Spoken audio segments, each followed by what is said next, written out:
नमस्कार दोस्तों, एक बार फिर से आप सभी का इस चैनल पर स्वागत है। आज से हम एक नई श्रृंखला शुरू करने जा रहे हैं जिसका विषय होगा राशि ज्ञान। और इसमें हम सभी राशियों मेष राशि से मीन राशि तक के विषय में जानेंगे। तो आगे बढ़ने से पहले मैं आपको बता दूं कि इससे पहले मैंने सभी 27 नक्षत्रों के ऊपर कुछ विशिष्ट जानकारी अपने पिछले वीडियोज़ में साझा की है। यदि आप इसे देखना चाहें तो इस चैनल की प्लेलिस्ट में जाकर आप उसे देख सकते हैं। यदि आपको जानकारी पसंद आए तो उसे लाइक ज़रूर करें और इस चैनल को सब्सक्राइब अवश्य करें। और साथ ही यदि आपके अपने कुछ एक्सपीरियंसेस हों, कुछ आपके पास कोई जानकारी हो तो उसको कमेंट्स के माध्यम से हमसे साझा अवश्य करें। तो आइए अब हम बात करते हैं राशियों के बारे में।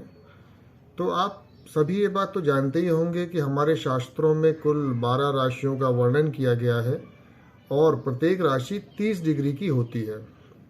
और प्रत्येक राशि के अपने कुछ विशेष गुणधर्म होते हैं जिनको हम ज्योतिष के फलित क्षेत्र में प्रयोग में लाते हैं। तो आगे बढ़ने से पहले हमें कुछ नियम जान लेना बहुत ज़रूरी है। तो इन राशियों की जो विशेषताएं हैं, उनके जो गुणधर्म हैं, वो खास तौर पर व्यक्ति के जन्म लग्न यानी लग्न में जो राशि पड़ती है व्यक्ति के जब भी वो पैदा होता है उसके अनुसार और चंद्र राशि के अनुसार ज़्यादा झलकते हैं। अगर हम साधारण शब्दों में कहें तो लग्न में पड़ने वाली राशि और जिस राशि में आपका चंद्रमा बैठा हुआ है, उन राशियों का प्रभाव आपके स्वभाव पर, आपके व्यक्तित्व पर सबसे ज़्यादा आता है। तो अब ये दोनों ही राशियां, अगर इनके इम्पोर्टेंस की बात करें, इनकी तुलना की जाए तो इन दोनों ही राशियों की जो इम्पोर्टेंस है वो बराबर है। तो both are having equal significance and importance. तो राशियों के बताए गए ये गुण व्यक्ति में कितना ज़्यादा दिखाई देंगे, कितना कम या कितना ज़्यादा, मोर और लेस कितना झलकेंगे, यह डिपेंड करता है कि उस राशि का बल या उसका स्ट्रेंथ कितना है। अब स्ट्रेंथ कैसे पता करें राशि की, इसके लिए हम 4 बातों पर ध्यान रखेंगे। तो पहला तो ये है कि लग्न की राशि हो, चाहे वो चंद्रमा की राशि हो यानी कि चंद्र राशि हो, उसके स्वामी का या किसी बलवान कारक ग्रह से दृष्टि या योग बनता हो। दूसरा ये है कि लग्नेश या चंद्र राशि का जो स्वामी है वो स्वयं भी बली हो, तो आपका वो राशि बली मानी जाएगी। तीसरा है चंद्रमा में पक्षबल होना चाहिए और लग्नेश अस्त, नीच या अपनी जो खराब राशियां हैं उनमें नहीं होना चाहिए। चौथा जो इम्पोर्टेंट नियम है वो ये है कि लग्नेश या चंद्र राशि अच्छे भावों में बैठे हों, अच्छे बली ग्रहों के साथ संबंध बनाए हुए हों, तो वो राशि बली हो जाती है और उसका प्रभाव व्यक्ति के जीवन में ज़्यादा झलकता है। तो ये तो हुई राशि के बल को जानने की व्यवस्था। अब जानते हैं कि राशियां व्यक्ति को प्रभावित कैसे करती हैं, इनका इम्पैक्ट कैसे आता है आदमी के लाइफ में। तो जो राशि की झलक व्यक्ति के रूप, आकृति, स्वभाव, उसका नेचर, उसका बिहेवियर में, उसे किस जगह रहना ज़्यादा पसंद होता है यानी कि उसके प्रिय स्थान कौन से हैं, उसके काम करने के तरीके में, उसके व्यवसाय के निर्णय में कि उसकी प्रोफेशनल प्रायोरिटीज़ क्या हैं, वो जीवन में क्या बनना चाहता है, क्या करना चाहता है, इन सब में इन राशियों का व्यापक प्रभाव पड़ता है। इसलिए इन राशियों को जानना हमारे लिए बहुत आवश्यक है।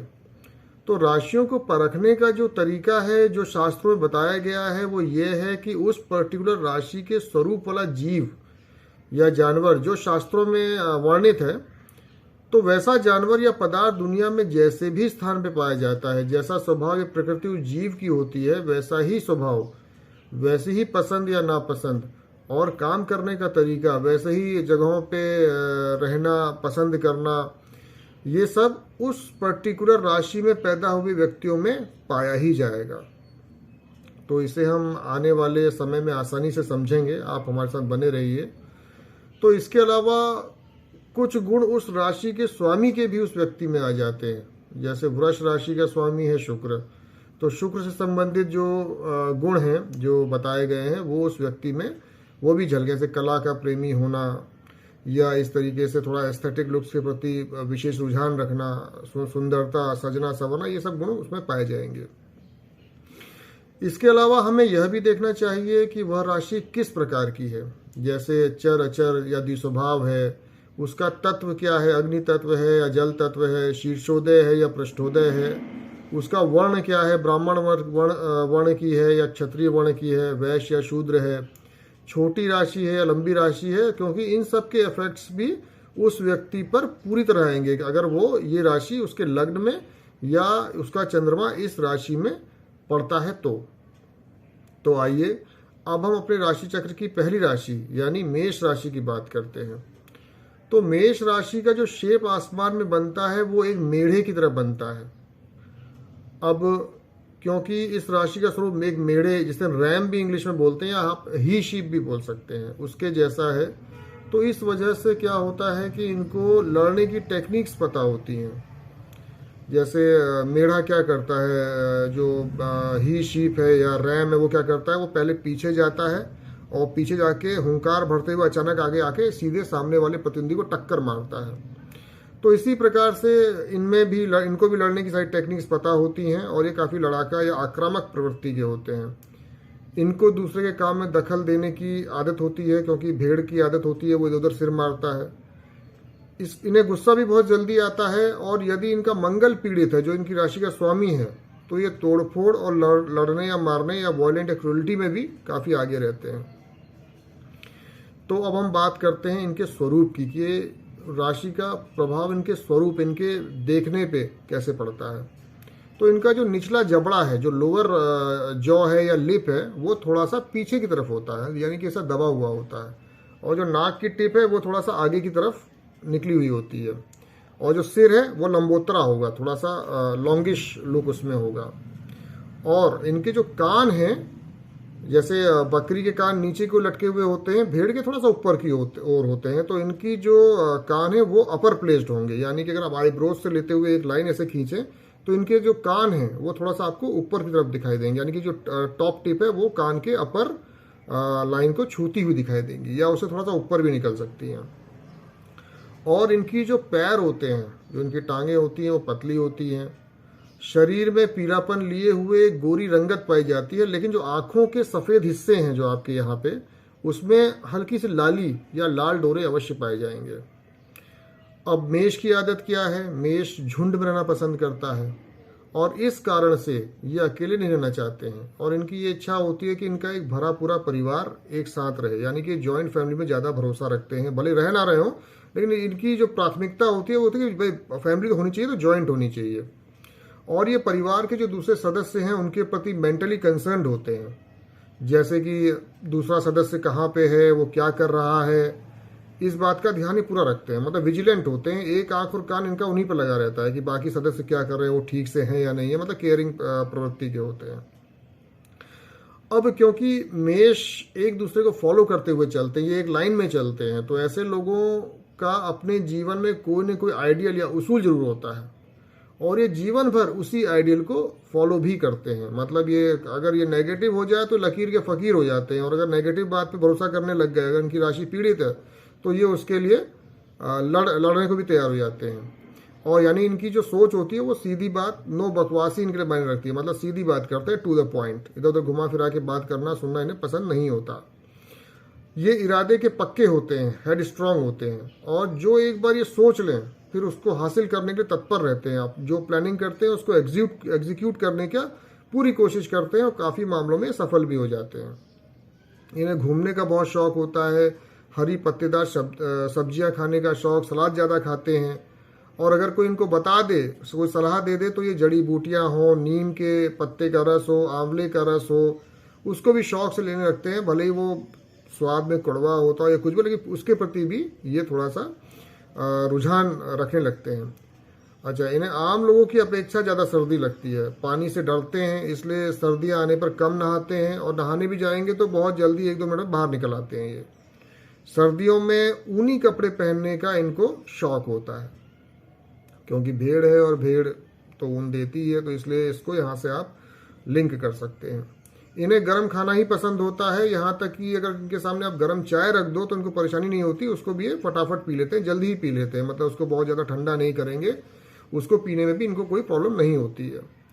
अब या तो ये लोग बहुत कम बोलते हैं, या फिर बोलेंगे तो बहुत ही र्यूड, क्रिटिक या हमलावर अंदाज में बोलते हैं। और इनको टॉन्ट मारने की बड़ी आदत होती है, मतलब सामने वाले को व्यंग्यात्मक रूप में टॉन्ट मार के बात करने में ये माहिर होते हैं।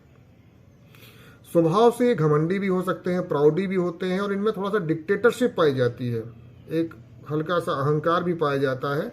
इसलिए किसी के अंडर में काम करने में इन्हें परेशानी होती है। उनको लगता है कि यही सर्वश्रेष्ठ है। ये सोचते हैं कि सामने वाले को क्या आता है, अरे तो ऐसे ही है। और रिश्ते नातों में भी ये थोड़ा अकड़ू रवैया रखते हैं, और अपने स्वभाव में जो इनकी नरमी होती है वो थोड़ा सा कम पाई जाती है। मतलब थोड़ा सा एग्रेशन में बात करते हैं, टू द पॉइंट बात करते हैं, और आक्रामक अंदाज में बात करते हैं।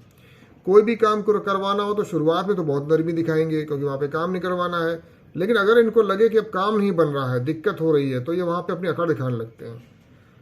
परिवार के प्रति भी इनका थोड़ा सा बिहेवियर में की जो सॉफ्टनेस होती है, पोलाइटनेस होती है, उसमें थोड़ी सी कमी पाई जाती है, और अपने आप को समझदार समझने की इनमें थोड़ा सा आदत होती है। अच्छा, इसमें एक गुण और भी है मेष राशि में कि इनको जीवन साथी जो है विपरीत प्रकृति का मिलता है। जैसे फॉर एग्जांपल ये थोड़ा कम बोलते हैं, शांत स्वभाव के, तो इनकी पत्नी ज़्यादा बोलने वाली मिलेगी। जैसे यदि मेष लग्न का आदमी अपनी बीवी को ले आए, कहीं पे बात चल रहा हो, कहीं महफिल में बैठे हो, तो आप पाएंगे तो वो तो कम बोल रहा है, लेकिन उसकी बीवी उसकी हर बात का समर्थन कर रही है, उससे थोड़ा 2 कदम आगे ही चल के बोल रही है। तो इस तरह का बेमेल जोड़ा मेष राशि को मिलता है, क्योंकि सप्तम में शुक्र की राशि पड़ती है जो जल तत्व ग्रह है। अब क्योंकि मेष अग्नि तत्व राशि है, तो इनमें ऊर्जा बहुत होती है, एनर्जेटिक होते हैं, इसलिए हर समय इनको कुछ ना कुछ काम चाहिए, खाली नहीं बैठ सकते। एक्सट्रोवर्ट होते हैं, मुंहफट होते हैं, मुंह पे बोलने का साहस रखते हैं, करेजियस होते हैं, और ये लोग किसी भी काम को शुरू करने वाले इनिशिएटर और एग्जीक्यूटर होते हैं। और फुर्ती भी में काफ़ी पाई जाती है, यानी कि क्विक टू एक्ट होते हैं, जो सोचा वो किया। उसमें कोई आलस या बिल्कुल काम को टालना, प्रोक्रेस्टिनेशन, इस तरह की प्रॉब्लम्स इनमें नहीं आती है। इनमें अपने आप को आगे रखने की चाहत, मी फर्स्ट एटीट्यूड पाया जाता है। लेकिन इस राशि पर यदि पाप प्रभाव पड़ जाए तो ये मी फर्स्ट एटीट्यूड इनका झगड़ालू और जिद्दी या क्रोधी नेचर में बदल सकता है, एंगर प्रोन हो सकते हैं। अब क्योंकि मेष एक चर राशि है, तो ये लोग प्लानिंग नहीं करते, ये लोग सिर्फ काम करने में विश्वास रखते हैं, इम्पल्सिव एक्शन में विश्वास रखते हैं। और ये योजना न बनाना, प्लानिंग न बनाना ही इनकी एक सबसे बड़ी कमी आप ये कह सकते हैं कि है। और एक जगह टिक कर काम करने में इनको प्रॉब्लम होती है, इसलिए बार बार अपने दोस्त, अपना समाज, अपना घर, अपनी जॉब्स चेंज करते हुए देखे हुए पाए जाते हैं। यदि मेष राशि पर शुभ प्रभाव हो तो ये कॉन्फिडेंट, करेजियस होते हैं और ऊंचे लक्ष्य को टारगेट करते हैं। इनका स्वभाव उदारवादी और स्वतंत्र होता है, इंडिपेंडेंट प्रकृति के होते हैं, और इनकी एग्जीक्यूटिव एबिलिटी अच्छी होती है, और ये आसानी से अपने गोल से कॉम्प्रोमाइज नहीं करते, उसको पाकर ही दम लेते हैं। तो अक्सर एक नेगेटिव चीज़ भी इन्हें पाई जाती है कि ये ज़्यादा जोश में आकर के बिना एक काम को पूरा किए दूसरा काम हाथ में ले लेते हैं। मतलब एक काम पूरा हुआ नहीं, दूसरा हाथ में ले लिया, फिर 2 हो गए, फिर उसके बाद अल्टीमेटली कोई भी पूरा नहीं हुआ, तो इस प्रकार से घाटा उठाते हैं। लेकिन ऐसा तभी होता है जब मेष राशि पीड़ित हो। तो इनको सलाह यही होती है कि आप अपना एक काम पहले पूरा कर लीजिए, उसके बाद ही आप दूसरे काम में हाथ डालिए। मेष राशि वाले अच्छे प्रेमी या लवर्स भी होते हैं, और इनमें एक अलग सा चार्म पाया जाता है जो ऑपोजिट सेक्स को या विपरीत लिंगी को आकर्षित करता है इनकी तरफ। तो ये तो थी कुछ बातें जो मेष राशि के बारे में मैं आपसे साझा करना चाहता था, जो मैंने अपने गुरुओं से और पुस्तकों से अब तक सीखा है। तो अगले वीडियो में मैं आपसे बात करूंगा वृष राशि के विषय में, और तब तक के लिए आप मुझे आज्ञा दीजिए। नमस्कार।